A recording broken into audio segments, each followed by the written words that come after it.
go. Hello, Nick. Thank you so much for joining me on the podcast today. We've just been chatting there off camera about how much time has flew since we last did this. But firstly, how are you? I'm good, thanks, Baker. How are you? I'm very good, thank you, and looking forward to chatting about the latest series of Celebrity Hunted that has just aired. But firstly, the first thing I want to talk about is, of course, as a ground hunter yourself, some of your chases even might involve a lot of adrenaline, which you kind of in the moment then struggle to remember afterwards. And there's, of course, a lot that you won't have seen. So how was it for you watching the last series back, Nick? Yeah, it's really exciting. Like I've said on previous podcasts, we only know what we film as individual hunter teams. So to see what the other teams did and the adrenaline with those, especially, that epic ending, yeah, it's just brilliant. And I think, even watching Celebrity Hunted this year, I was literally off my seat at the end. It was a fantastic series. It certainly was. Yeah, I think this one, there was a lot of comedy that came into this one. Yeah, And we certainly felt it as hunters on the ground. So on the screen, it really did show that side, which I think, even on social media, the feedback and a kind of everyone coming together on social media and all the celebrities coming together and the hunters and the banter, that's shown on screen as well as off screen. it's certainly looked that way.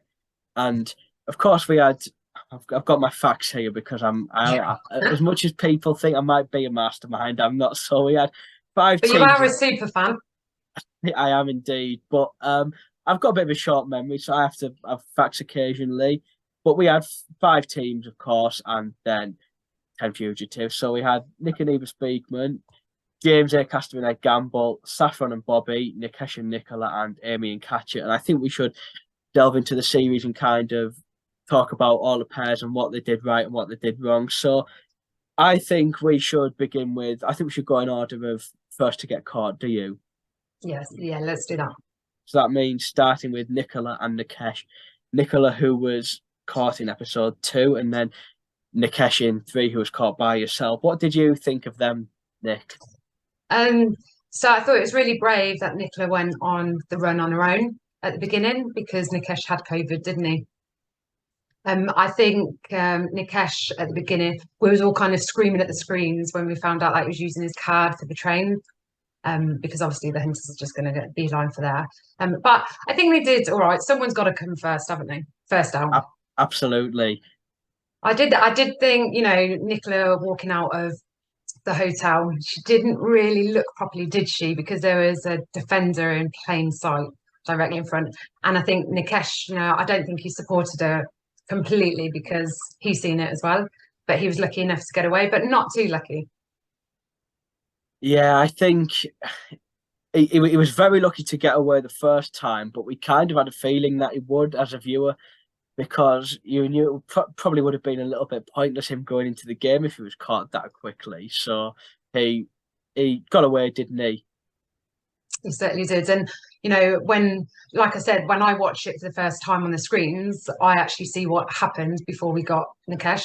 So we had no idea that he had been hiding in a van. And he was very lucky with strangers taking him in, putting him in the back of the van, being accommodating, being in the vehicle, going back to the house. But we all know the CCTV, we all know the cars get tracked, and we all know that the car is registered to particular houses. So that's where we're going to go. For me, they went wrong on one big thing, which was a burner phone because she'd used the same phone as the phone she rang Nikesh on. She then used to get a lift out of the hotel they were staying at. So I kind of think they went wrong there. Yeah, and I think they could have, asked the hotel to accommodate a little bit more about how they exit the hotel. Maybe get people from the hotel to check for them, just to look for a defender, and see the perimeter of the hotel. I think, yeah, maybe they just didn't realise so soon that the hunters would be on their tail, and I think Nikesh got very complacent when he thought he'd got away. Yeah, I don't think they really scanned the place correctly because they were waiting outside for ages and they left themselves open. Yeah, they But did.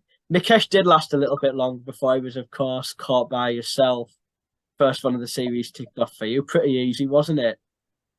Yes, yeah, it was, and obviously we'd seen like where the vehicle had been registered to, and we went there, and as you seen, Paul went round the back, And if you look out the back of the house and there's someone around the back, there's definitely someone out the front, isn't there? Yeah, 100%. As Paul went around the back and you went around the front, you just knew he wasn't getting away. No, and when I open the door and they come storming through, the friends that he was with literally knocked me for six. Like coming through that door, and I actually thought, they're really good friends, they're really supporting, was really passionate about him not being caught. And then when I found out after that they weren't even his friends, they didn't even know him, and I was like, wow, you know. I think he went into his house and shook his hand for the first time, I think. And Yeah, we then, did speak to him after the capture, obviously, and they were just brilliant. They were super supportive. They'd given him so much equipment and yeah, clothes, food. They were so accommodating. They were lovely to our, us hunters and to our production. So yeah, they were really, really good sports. They were just in the right place at the right time. absolutely. But I was going to ask you, was that your easiest capture ever? Because it was basically like he just ran into your arms, really. And but then when I do think back to the last normal series, there was the Shogun Amarinda capture, which you basically only had to you've opened the car door and opened the front door in the last two series. Yeah. Which one was easier?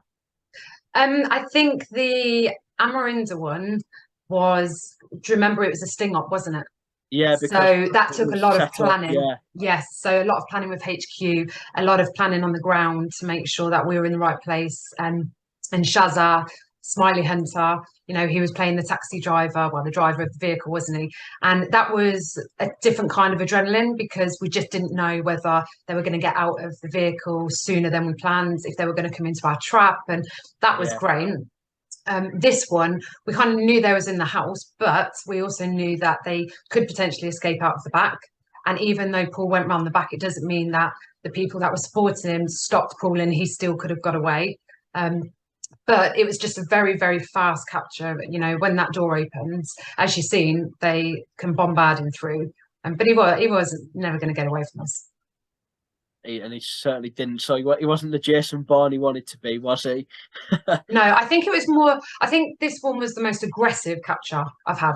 Yeah, yeah, because there was a lot of kind of pushing because he was trying to get past, but he didn't do it in the end, and they were the first two ticked off. No, Then, that was then, a great capture. then we have probably my favourite two, who were James Acaster and Ed Gamble.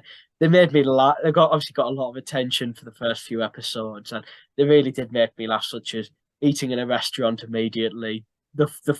The conversation they had with Lisa when she phoned into Radio X, and then the the water fight, also known as piss. I know. So, but that was ultimately what got them caught. What did you think of them throughout the series? I don't think they really had a plan on what they were doing, so I think they were just taking it as it came. Yeah, I think they were winging it and trying to use their Yeah, comedy to get through it. And I think James was a bit silly taking his shoes off. I did think maybe they would stop, get the shoes back on, but obviously he yeah, didn't. And then he had to walk through and realise it was a bad idea. Um, as hunters for my team, we actually didn't really have much to do with kind of the intelligence with James and Ed's. That was our hunters, JP and Mal, that were pretty much, yeah. as you've They were seen. on their tails a lot. They're on their tail. When we obviously heard over the radios that that there was a that letter for them, or saying eat this or something like that. I just thought, do you know what? I'm quite glad I'm not the hunter chasing Yeah, after them, just in case it is. I knew they wouldn't, but it's just comedy value, isn't it? But they yeah. did do good, and yeah.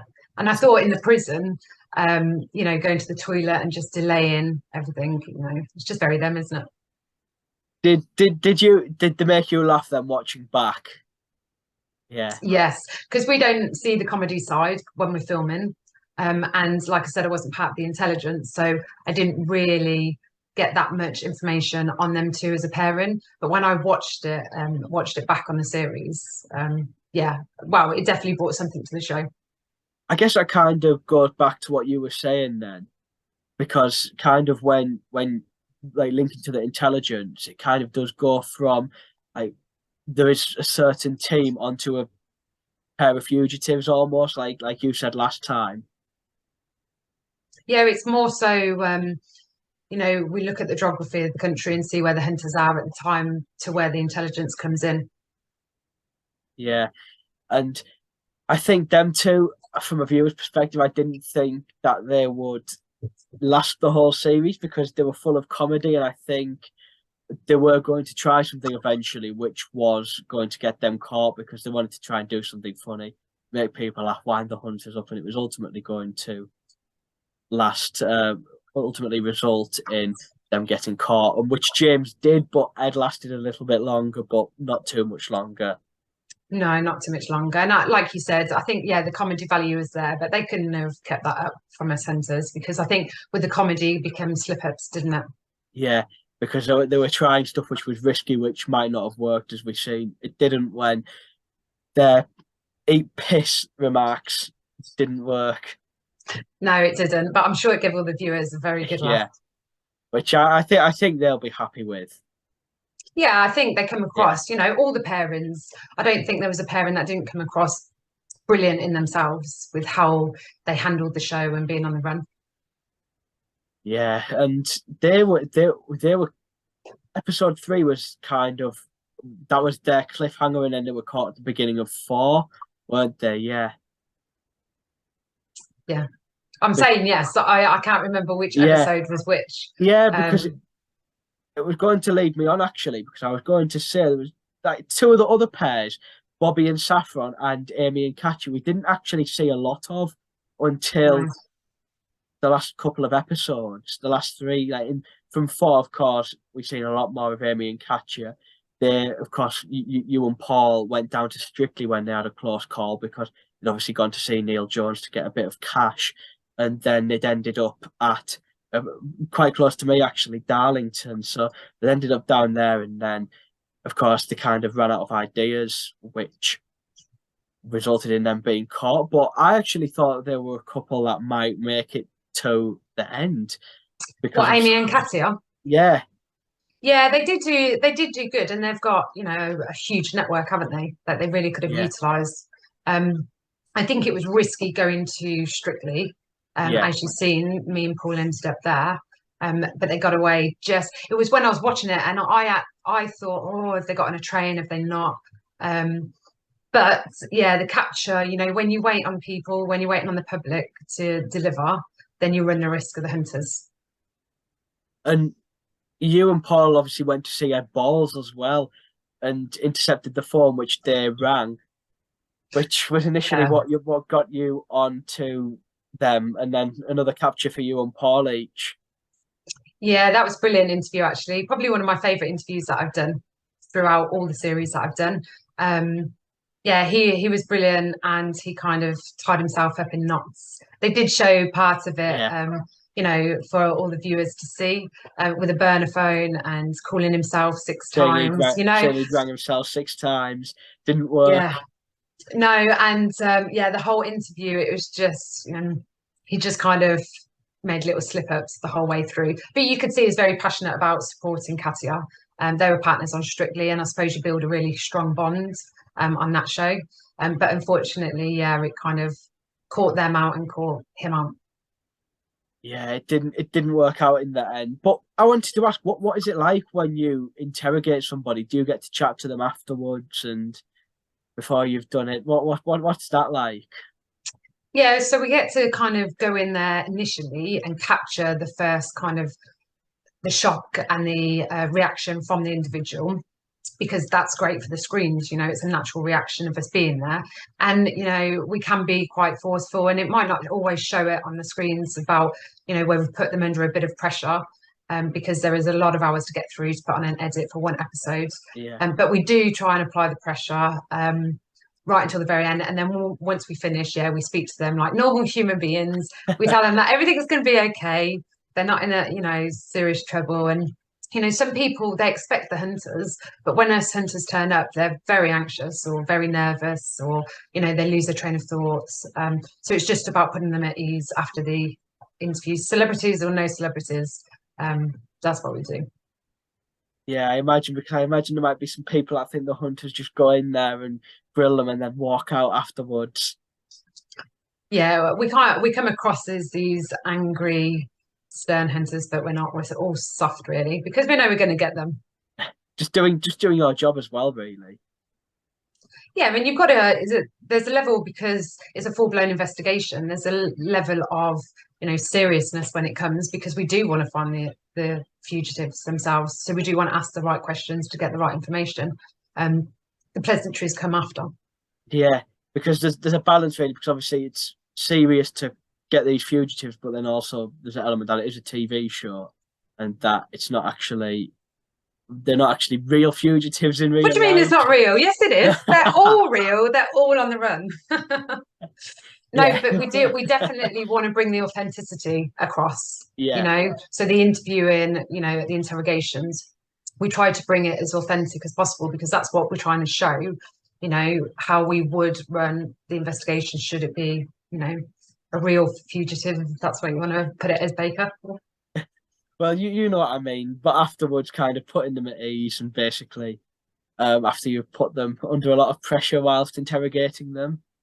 Yeah, we just kind of make them feel a little bit more uncomfortable, telling them where they just slipped up. And thank you very much for the information. But yeah, you've got to remember as well, when we go and interview them, they still have means to contact the fugitives or other associates. So we don't really, after we interview them, we might have the pleasantries and put them at ease and make sure that they're okay and everything's fine, but we won't give away anything. Because that would lead them to know our intelligence and therefore pass it on to associates to help the fugitives. So we do have to be careful, or we might do kind of mistaken slip-ups on purpose, plant seeds that are not really seeds, so then they go away thinking that, and then they pass that information on for us. You never know, if you're really nice, they might give you more information before you go. Some people have, there is some people. I think you'll find there was an interview that we did that wasn't actually aired. And yeah, I won't name names, but he squealed quite a lot. He was under a lot of pressure and he just gave it out. We didn't even have to ask the questions. He just went bleh and stuff. So Under pressure. Exactly. Yeah. Exactly.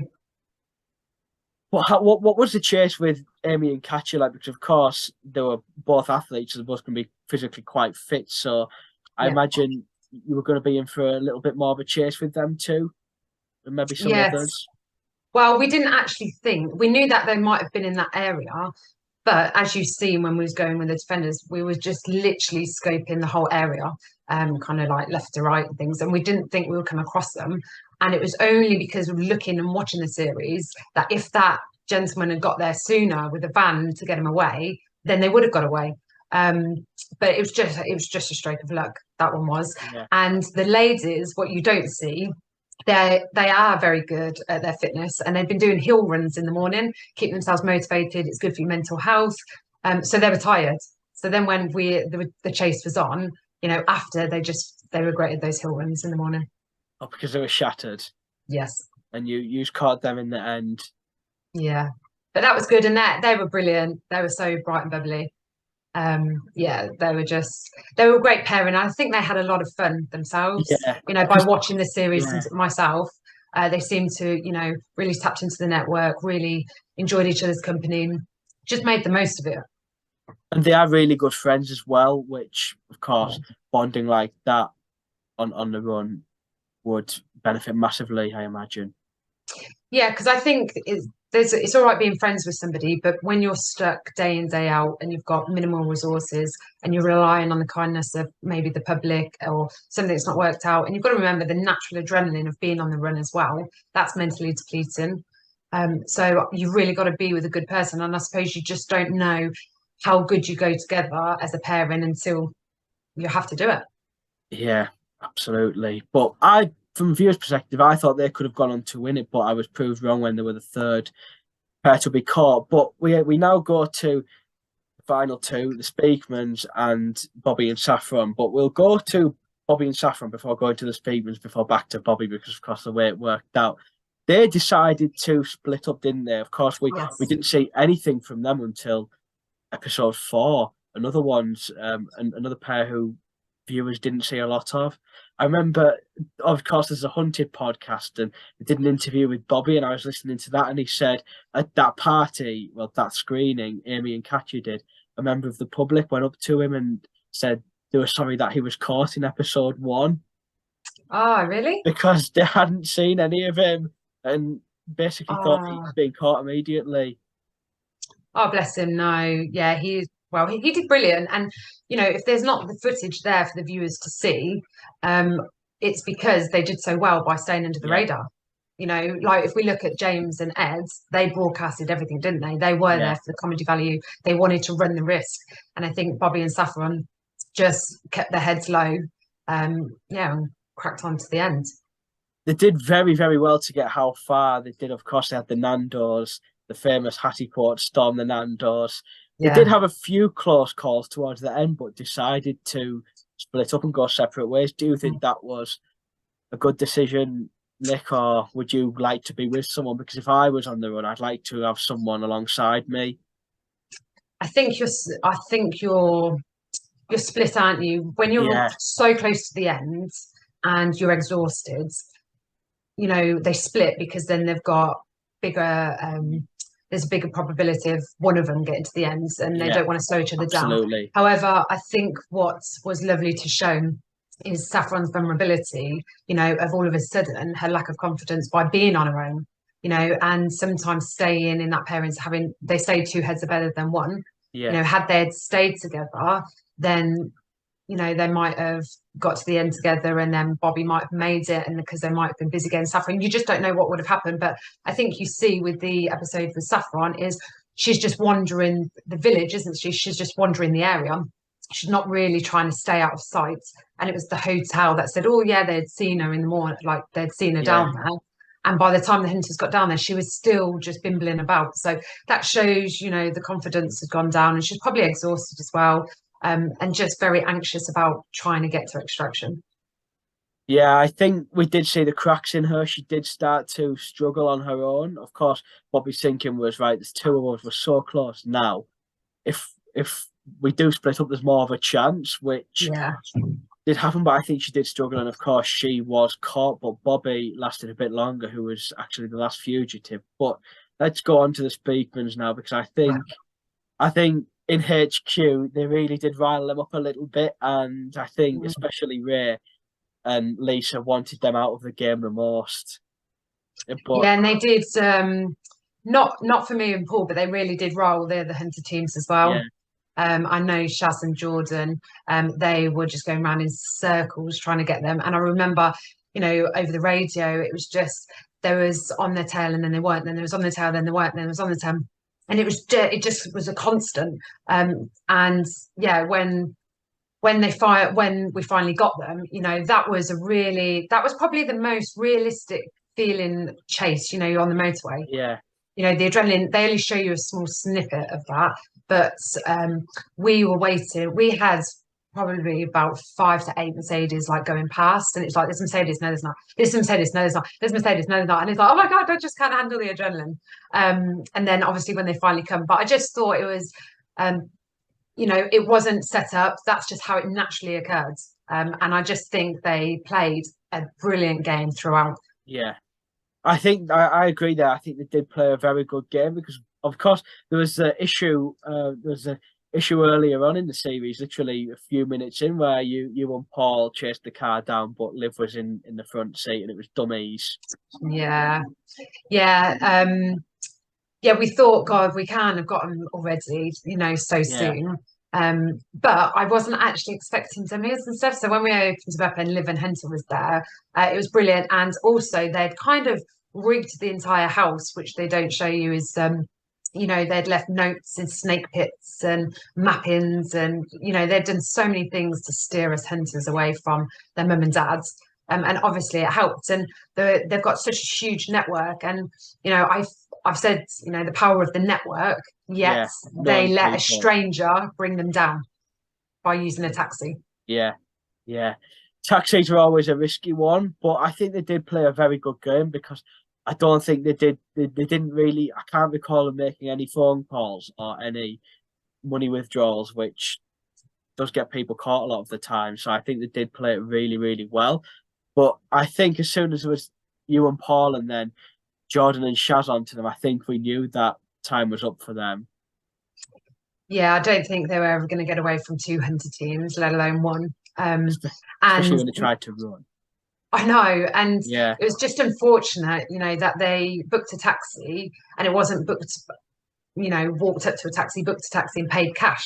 The fact that they did it electronically and then they got a text that had been monitored to give the reg of the vehicle, it's such a shame because I think they used the most resources, didn't they, for yeah, going to the Crystal Maze. They changed their disguises. They just seemed to have so much fun. And I think it just brought out both of their personalities on the TV for all the viewers to see. And I just think, they were just great sports all the way to the end. And like I yeah, said, and you said there was so much frustration in the HQ for them. There was so much frustration by the hunters just to get them. And then when we found out that we kind of sandwiched them in on the motorway, we thought, well, it's kind of the end of the game. You've got one opportunity now, and you need to be faster than four hunters, because that vehicle was going to stop at some point. we did. I was thinking, did you get one of them, or was it because there were so many hunters? It was kind of No, we ran after, so me and Jordan ran after Eva, and Paul managed to go and get Nick, and Shaz was running after. So because it was really difficult, what they did is like, because they pulled off of the motorway, we went into like kind of there was like a little country road, not even a road, but kind of an off road. And we had to pull two defenders in there, and the taxi was in. The taxi stopped quite short to the road. So it's really difficult to try and get both defenders off the road and get out at a quick time and run after the fugitives, which you see me and Shaz were driving. yeah. I bet you were proud that you were one of the teams that did manage to sandwich them in, which did get them caught in the end. Yeah, I think that was the best kind of team capture. Yeah, It was just definitely. brilliant from, the motorways through the communications with both teams. Paul will be on comms because I'm driving, Jordan will be on comms because Shaz is driving, and I just think it all just comes together. And I'm just grateful that not one of them escaped. Yeah, but I was going to ask, what were they like when you caught them? They were bloody lovely. Yeah, because I imagine they were quite depleted after No, they were just taking so full of life, full of so life. far, but not making it to the final hurdle. Yeah, I think they said on the interview, didn't they, that, that for how far, and, they should be proud of how Yeah, far they actually got. And considering if we look at James and Ed again, who did use comedy and risk value to get places, the Speakman still went to known associates. They still went to, posted about Crystal Maze, and they still used these resources that could have caught them up earlier in the game. So for them to get that far, I just think was fantastic. And it is such a shame, and unfortunately, the slip of the tongue about, whether it was an airfield yeah, or, a plane or, whatever it was, that's the adrenaline talking. That is because you've just been caught. You've just had that huge chase and you've just been caught. And all you're thinking about is your pairing and you didn't quite make it to the end. yeah. I think they'll have been devastated, but and like you say, it's kind of they'll have been gutted that they didn't make it, which was kind of probably what caused Eva's slip of the tongue, which. But yeah, but you also don't know if they were the final pairing. So even if she had said it, they could have been the only two getting to extraction. So you don't know if that Yeah, was their thought process because they were so close. They really was so close. yeah, they were, but they did really well to get where they did because realistically, they were the runners up, Yes. Yeah, they and were. And they're behind, fast. They're yeah, fast. yeah, they certainly were. But they played a really good game and were quite unlucky in the end because once there was two of your teams, there was no escaping. No, I just think it's brilliant. And we can't really put across on the screen just what we're feeling as hunters at the time. But that even for production, the adrenaline and the motorway, and you've got to remember it is a real live motorway. Yeah, We haven't just made that road up, so the adrenaline is real, and there is just all them cars coming past, and you're just waiting for that one Mercedes and that reg to show up. So yeah, but even then, you're still thinking, if they turn off and then another vehicle gets in front of our defender and then they turn off again and then they get out and they run and then we've lost them. So there's always that potential. yeah, absolutely. But I think if there's anybody to be gutted, it's going to be Bobby, isn't it? I know. He I was know. in touching distance of that plane, but JP and Mel there was JP chasing him and then he was running away from him, and Mel came out of nowhere and then he was the one that took him to ground, and that was the end, and a clean sweep for Team Hunter. Yeah, so we were listening on the radios because we stayed with the Sweetmans, and Jordan and Shaz went off for the extraction, and we were listening on the radio, and then they were saying, there's Bobby and they're chasing after him, and me and Paul are thinking, oh my god, oh my god, oh my god, and we're thinking in our head, it's not going to be a clean sweep. Is it going to be a clean sweep? No. Is it going to get on the plane? Oh my god! And then when they said it's a clean sweep, we just like screamed. We couldn't believe it. Even we wasn't even there at the extraction, but our adrenaline was, off the scales. So God knows what the actual hunters that were there, that partake in getting Bobby. But I do feel sorry for him. And it was the, on the series where you just seen the plane shut the door. It's like, so close, but you're not. But what a beautiful plane did they use? Yeah, it was certainly a big one, and he was so close to getting there, which I imagine he'll be just devastated about. Yeah, I don't know if we had Fugitives get that close and then took out I don't. like that. It was the first ever clean sweep. Well, obviously Lisa was over the moon with that. I think there was even tears in HQ. They were that happy when they got the clean sweep. But you just don't know, even though you can see, because we've got body cams on, so HQ are watching those body cams, and even though you see the fugitive, you just don't know what's going to happen. Maybe JP could have slipped, or Mel, or Bobby could have done some sneaky moves and stuff, and just finally jumped on. So we don't even know. Yeah, we don't know, and I just think it was one brilliant ending. And like I said, I was off my chair because that's the first time that I'd actually seen it for real. Yeah. So yeah, I just think all round it's an incredible series. I think, as always, the celebrities do it for Stand Up to Cancer, which is an incredible cause. They selflessly give up their time. But I think this year they just really pushed the boat out to bring some enjoyment and some fun towards it. Yeah, I certainly agree. It was a fantastic series for an important cause, and I think there was a comedy element to it as well, which made it even more entertaining. Yeah, no, it's fantastic. Obviously, that wraps up Celebrity Hunted 2023. But is there plans to film any more? Of course, there'll be another normal series which should be coming out later in the year. Yeah. Yes, so watch out for Channel 4 advertising. I don't know yet when it's due to be aired, but that's the the main series for the non-celebrities doing it for money.